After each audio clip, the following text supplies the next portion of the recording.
Okay, so we have a crafter that is trying to layer some vinyl, and I am under impression that you do not want the other vinyl underneath it. So we're just gonna Google um, hats SVG, hit enter. It's gonna show a bunch of stuff, but we pretty much always want to hit on images because that's what we're looking for. So there's a bunch of different images. I'm not sure exactly what kind of hat this customer is doing, but I'm just going to click on this because it has a bunch of different hats on it. And I'm just going to right click and copy this only because it's black and white stuff, so it shouldn't be that difficult to make an SVG out of. So we're in Silhouette. I'm just going to paste this image that I've copied. Then I'm going to go over here to the side panel. You might go under File Object, but my stuff is all here. And I'm going to select the Trace option. Select Trace Area. And looking at these hats, I'm trying to find one that is going to look like it has two colors to it. So I'm going to just do this one down here. Select that particular image. Because it's black and white, it usually traces pretty well. But I almost always increase the threshold, even if it's just a little bit, and then hit trace. Now I've hit trace, you can see it's traced. There's a little white line. I can move this out of the way. Here's my hat. All right, so first things first. First thing I see with this hat is that I accidentally traced extra lines. You can do one of two things. This is an easy delete. I could literally just get the eraser tool from over here and erase those. Or I could select everything and hit release compound path. When you erase something off of something you've traced, it pretty much erases, releases compound path anyway. So now I can move all the components in there. So right off the bat, when you are designing something and you're not 100% sure what you're doing, you always want to keep your original. So copy that. You can right click or you can go up here to the copy and then just paste it somewhere so you have that original file. And honestly, I usually do it 2 or 3 times because no telling what I want to do with it. So for this particular design, she said that her hat was going to be 2 colors. So I'm just going to make this bigger so we can both see because there's a lot of lines in here actually. Now you can do one of 2 things. I can highlight all of this and go to Object, Modify, and Subtract. And then I can just change the color and it's only going to change one of those colors. So let's make the hat red.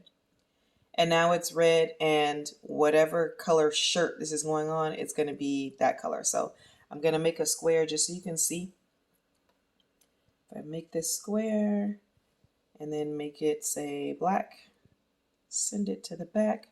Now it's, so whatever color shirt this is going on, that's what color the excess is going to be if you just subtract it out. So when you go to cut, you're just going to cut this out and you're going to pull out those little pieces. And then the inside will be the color of the shirt. All right. Now, if you don't want to do that, say you want the shirt to be 2 colors, but you want to pick the colors, highlight everything except for the outside of the hat, which that means so you could either go select everything hitting shift or select everything, hit the shift key, and then click on the part you don't want to be attached. All right. So now I just have the insides. I'm going to group those together. And I'm going to make them, I don't know, say black. And now the inside is black. And then and I group them together. So that's why they're not moving around. I mean, everything's changing at the same time.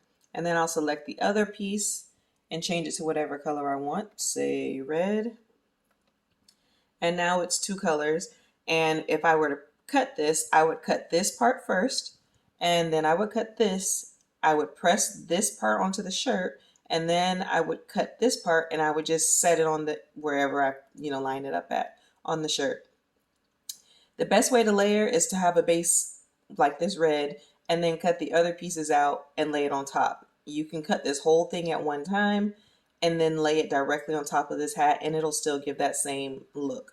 And that's honestly what I would do if I were trying to layer something. That way you don't have gaps. Now, if you want to layer it, if you want to, instead of subtracting it out like we did on that original one, you can also take this, highlight everything. I'm sorry. If you want to cut it like this one, but you want your own colors in there, you can do it like this one. But you can also select everything and go to Object, Modify, and Subtract All. Now, when you do Subtract All, it still removes it. So now if I color this red, and when I cut it with red vinyl, it'll look like that. And then I still would have to cut this, which we're just going to make it black so we can see it. And I'm going to group it together. And then you would just line it up in there. The only issue with this is you see how it's hard to line it up with just using the mouse. When you go to line this up on your shirt, you may see little white or whatever color the shirt is. You might see that in between these lines, because as soon as you press the vinyl, it shrinks a little bit. And so when you go to put this next piece on, it might not line up exactly because it's not the same size as it was when you cut it. So honestly, if you're going to layer more than one color, the best way is to have a solid base. If you're making something really big, I understand not wanting that solid base because it'll feel more plasticky. And that's where you have this option where you can just remove the pieces you don't want and add another piece on top. Hopefully that answers your question. Leave a comment if you have more questions.